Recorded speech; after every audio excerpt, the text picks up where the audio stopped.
Caríssimos, a epístola que a Santa Igreja nos apresenta hoje, tirada da primeira epístola de São Paulo aos Coríntios, é uma resposta que o apóstolo dá a uma dúvida dos coríntios acerca da ressurreição. Bastaria acaso afirmar a imortalidade da alma, ou seria preciso afirmar efetivamente a ressurreição do corpo? São Paulo responde demonstrando a ressurreição de Cristo ao mencionar alguns testemunhos da ressurreição. Cefas, isto é, São Pedro, e depois os 11 que viram Nosso Senhor ressuscitado. Então foi Nosso Senhor visto ressuscitado por mais de 500 de uma só vez. Nosso Senhor ressuscitado foi visto por São Tiago e os demais apóstolos, e também São Paulo o viu. Ao afirmar a ressurreição de Cristo e, consequentemente, a nossa futura ressurreição, São Paulo afirma que está transmitindo aquilo que ele recebeu. Ele está ensinando, caríssimos, aquilo que ele recebeu de nosso Senhor Jesus Cristo e dos demais apóstolos.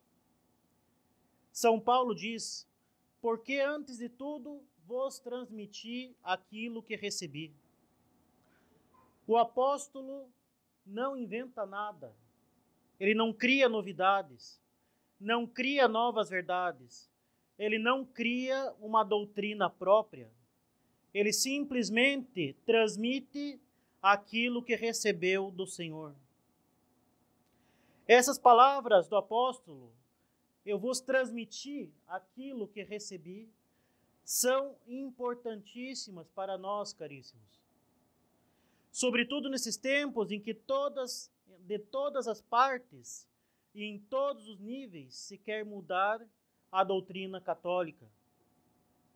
Atualmente, em nossa sociedade moderna, antropocêntrica, em que o homem faz de si mesmo o seu próprio Deus, a religião tende a ser simplesmente algo para os homens e não para Deus. Assim muda-se a doutrina para que ela seja mais conforme, mais palatável ao pensamento atual dos indivíduos. Muda-se a moral para que ela seja mais de acordo com o comportamento depravado dos homens. Muda-se a liturgia para que ela seja mais centrada no homem. E assim, em cada aspecto da prática religiosa, tudo na religião passa a ser feito de modo que o indivíduo se sinta bem. Como tanto ouvimos falar, o importante é que você se sinta bem. Se a sociedade atual não suporta mais a noção de hierarquia, é preciso, então, aplicar isso na igreja e dizer que os leigos são iguais aos padres, os padres aos bispos, os bispos ao papa, para agradar a mentalidade moderna. Se a sociedade atual não suporta mais a indissolubilidade do matrimônio católico, então permite-se a comunhão aos divorciados recasados que vivem em adultério. Se a ditadura do politicamente correto, do sentimentalismo, não suporta mais a pena de morte, cuja moralidade é claramente afirmada por Nosso Senhor mais de uma vez, e ainda por São Paulo e pelos padres da Igreja, e confirmada constantemente pelo magistério eclesiástico, então, para se acomodar ao mundo, prega-se a inadmissibilidade e a abolição. E em tudo querem mudar a nossa santa religião para que ela agrade aos homens. E buscando cada vez mais agradar aos homens, mais ela se afasta de Deus, mais ela se afasta da sua fonte. E acaba sendo nada mais, nada menos que uma enganação, uma propaganda enganosa. Pois não é uma religião, mas uma mera forma de aplacar a consciência humana perturbada pelas suas depravações.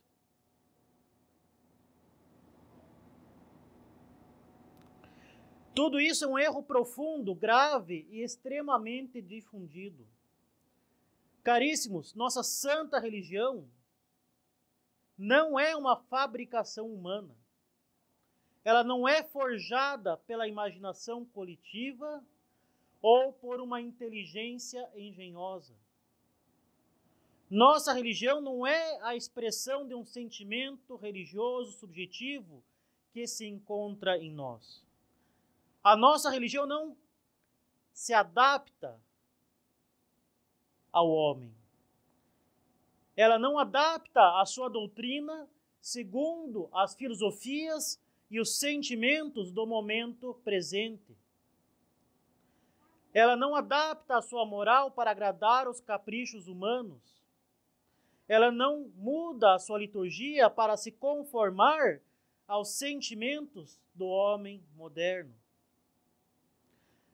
De forma alguma, caríssimos, a nossa religião, a religião católica, a única verdadeira, nos foi dada por Deus.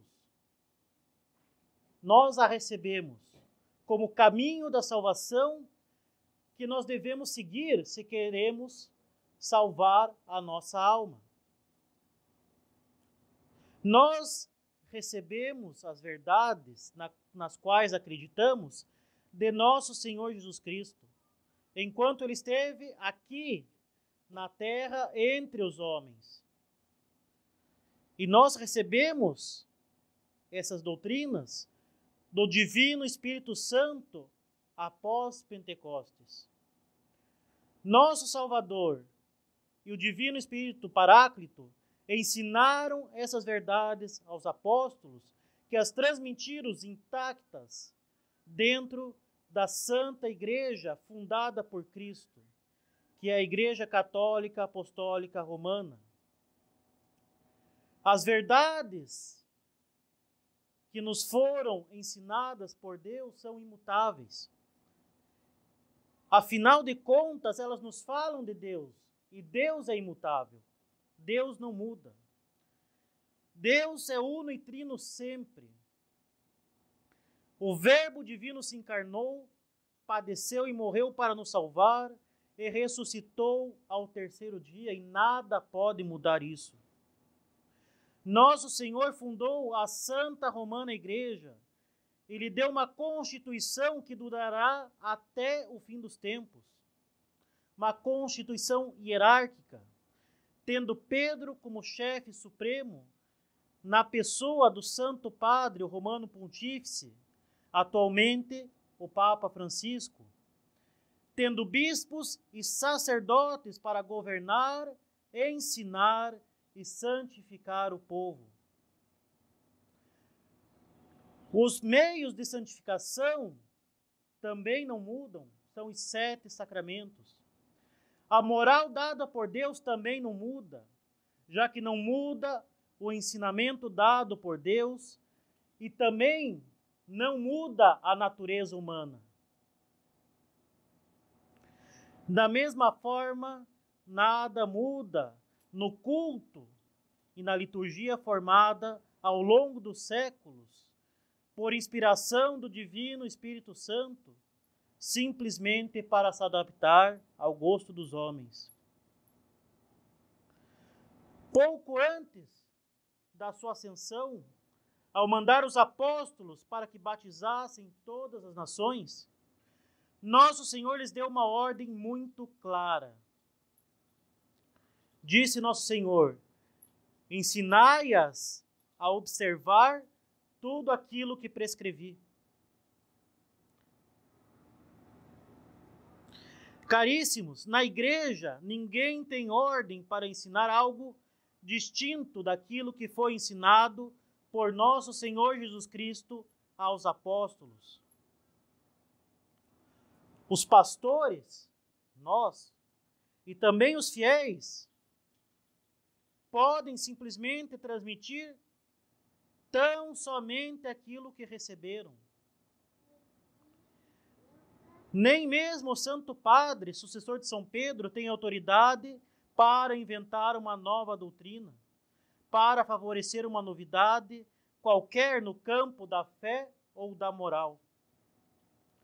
Como ensina tão perfeitamente o Concílio Vaticano I, o Espírito Santo não foi prometido aos sucessores de São Pedro para que estes, sob a revelação do mesmo, pregassem uma nova doutrina, mas para que com a sua assistência conservassem santamente e expusessem fielmente o depósito da fé, ou seja, a revelação herdada dos apóstolos. Também o Santo Padre só pode transmitir aquilo que recebeu. E sob certas condições, ele o faz de forma infalível. Agora, quando uma autoridade eclesiástica ensina uma novidade contrária ao que foi ensinado por Cristo, contrária ao que foi ensinado infalivelmente pela Igreja, mantendo-se o devido respeito à autoridade, deve-se obedecer antes a Deus. E, portanto, não se deve seguir a autoridade neste ponto preciso. A fé é chamada de depósito justamente porque nós só podemos guardá-la e não podemos modificá-la. Nós devemos guardar a fé, mas nós devemos guardar a fé intacta até o fim dos nossos dias.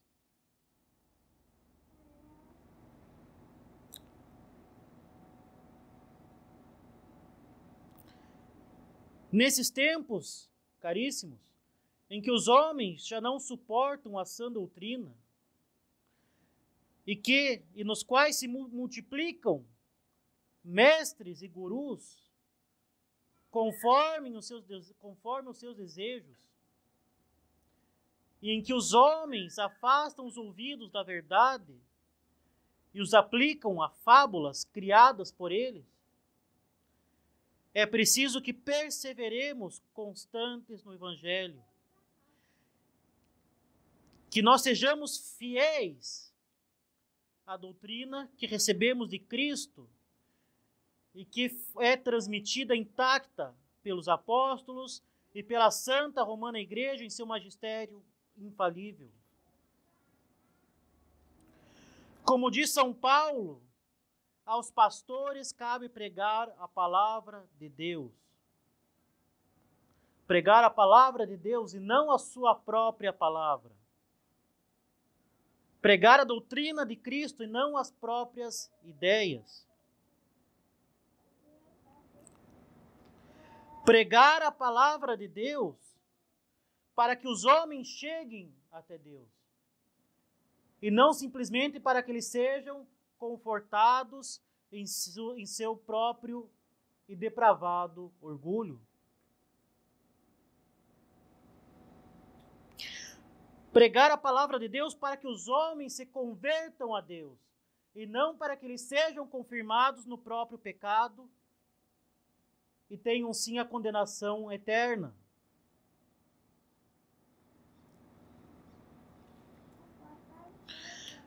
Pregar a palavra de Deus,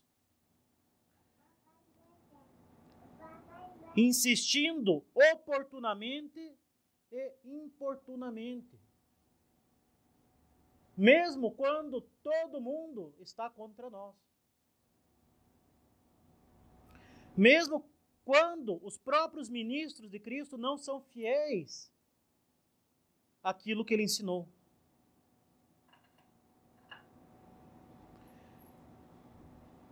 Devemos ser fiéis antes a Deus do que aos homens.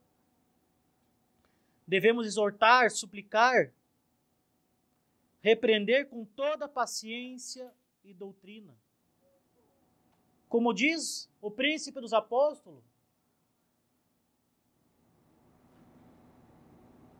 na sua epístola, devemos nos manter firmes na fé, alegres na esperança e pacientes na tribulação. A todos nós, caríssimos, cabe combater o bom combate e guardar a fé. Como o apóstolo escreve na epístola de hoje, se conservarmos a fé transmitida pelos apóstolos e a colocarmos em prática, e colocarmos em prática de forma efetiva em nossa vida, nós seremos salvos por essa mesma fé. O que nós recebemos é o caminho da salvação, que nós devemos trilhar na nossa vida, com as nossas obras.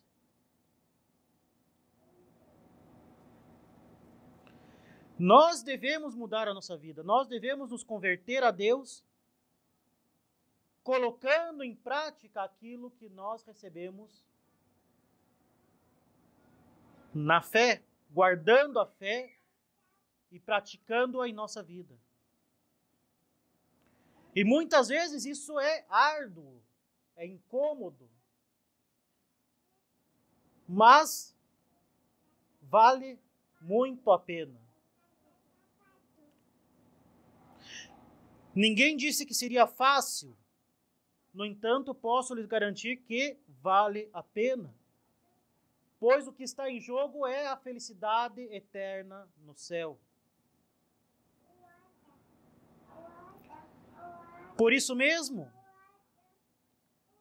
roguemos então a Deus essa graça de guardarmos a fé, sermos fiéis, a graça de sermos fiéis à revelação recebida e transmitida pelos apóstolos e pelos pastores da Santa Romana Igreja. E, sobretudo, coloquemos em prática. Mantendo-nos firmes na fé, alegres na esperança e pacientes na tribulação. Louvado seja o nosso Senhor Jesus Cristo. Em nome do Pai, do Filho e do Espírito Santo. Amém.